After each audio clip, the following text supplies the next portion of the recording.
Hey everyone, this is Liz and Dave, and we just wanted to take a minute and talk to you guys about some ideas on what to say when you've sampled somebody and then it's like, then what when you follow up with them? Like, how do you transition into the next step? So I just thought we'd take a couple of minutes and kind of give some examples of things that you might say to help that transition not feel salesy. One thing I want to say about this is compare this to a situation where you show up at somebody's house and you have some really yummy tacos that you just got at a taco shop, and you're like, "Here, you're hungry, eat this taco," and they're like, "Wow, that's the most amazing taco in the world." And then the next day you stop by and you're like, "Wasn't that a good taco?" And they're like, "That was an amazing taco.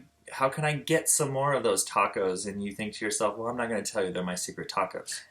And so, really, when you sample somebody and it's a solution that it helped them with, well, now they want to know more. And their lives are busy, and they may have slipped their mind that it's on their list, just like we forget things when we go to the grocery store. We may be out of lunch meat, we really need it, but we just forgot it. So similarly, when somebody is sampled a solution to a problem, they want to know how to get more. Right. And so having that mindset going into it will take away the whole weirdness of the whole salesy stuff. But we'll help you with some scripts, some ideas. So I was talking to a friend, and she's starting to build, and she was like, "Okay, I don't really know. Like, I sampled her. Now what?" So we were talking about this just this morning, and I thought, well, we should just share this with all of you guys. So do you want to go over what we were talking about? Do you remember? Oh yeah. Okay. So obviously, let's say somebody has stomach issues. We all have different issues, and that's a perfect opportunity. That's what we do. We lead with the oils. We sample the oils. We don't try to listen for, "Oh, you have stomach issues. Let me sell you a solution." You're going to offer them a free sample that is a possible solution for it. So then the following day or so, you would follow up and, "Hey, how did the digestion help you with your stomach ache?" And the person would say, "Oh, it was amazing. I loved it. Thanks." Well, unfortunately, that's where a lot of people are like, "Okay, good. I'm really glad it worked. See you later." And really, that's the perfect opportunity for you to jump in and just ask a few questions. A good question would be, would you like to know where the oils come from? Would you like to know why it worked? Yeah. Those types of things are gateway questions into just educating them. And that's what we're doing. We're educators. Now, can I stop for a second and just say that sometimes when you're at this point and you're like, "Would you want to know actually why that oil helped you?" They could be like, "Yeah, tell me." But really what you should do is, it's probably, you might be walking home from school with the kids, or you might be in passing at the grocery store, or whatever the case may be.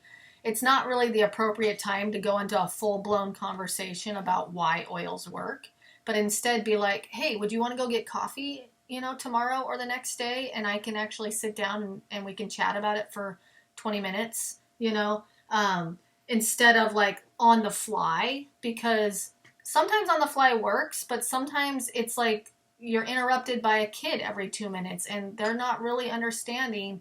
So it's better to make a time, like a set aside time, that would really help get them focused on it. Does that make sense? Yeah. Plus, you don't know. I mean, people sometimes are just kind, and they're really in a hurry, and they're thinking about the things that they've got to do. And for you to just assume that they're going to stand there for 15, 20 minutes with you and talking about something is not really respecting their time. So by planning a time, that could do a couple of things. A, they'll be more engaged and willing to listen. Or B, they may have had a great experience, but also have another girlfriend that has a similar type issue, and they may want to bring somebody along as well to that coffee date to learn more. And not only that, but you could say to them, "Okay, let's meet on Thursday morning after drop off. Bring with me a little bit of a list of other things that I might be able to help you with, or that other oils can help you with, and we can go over those together." Like, you can just help them come up with solutions for their problems when you meet with them, instead of trying to talk about this in an awkward time. So basically, you've sampled them, And then when you follow up with how the sample worked, you want to invite them to learn more. So it could be in a one-on-one, like you meet for coffee or whatever, or it could be, oh, I'm teaching a class next week. Do you want to come to that? Whatever the case may be, but inviting them to learn more is really the key here to the next step in learning, helping them understand the importance of oils and how they can get them into their house. And then to end, as far as actual sale, the close, when you've made that list with them, you've sat down with them, you've taught them, now you're just like a friend saying, okay, listen, this is how much these cost individually retail. Mm-hmm. This little kit may be a better option because of value, and be completely indifferent as to what choice they go with, but it's still your job to give them the choices. Right. And so we have found that some people end up buying one oil because of their budget, but then slowly, all of a sudden, they're logging on and they're buying another oil and then another oil. And then, that's what we're doing. We're helping people to actually solve problems. So you're becoming a solution provider, or helping provide a solution for somebody, helping them get oils into their account at the best value for them. And really, that's the whole purpose behind this, is helping people understand the value of oils and getting them into their house. So I hope this has helped. Do you have anything else to add? Nope. All right. I hope this has helped, and we'll probably make more of these videos soon. But for now, watch this one. All right. Bye.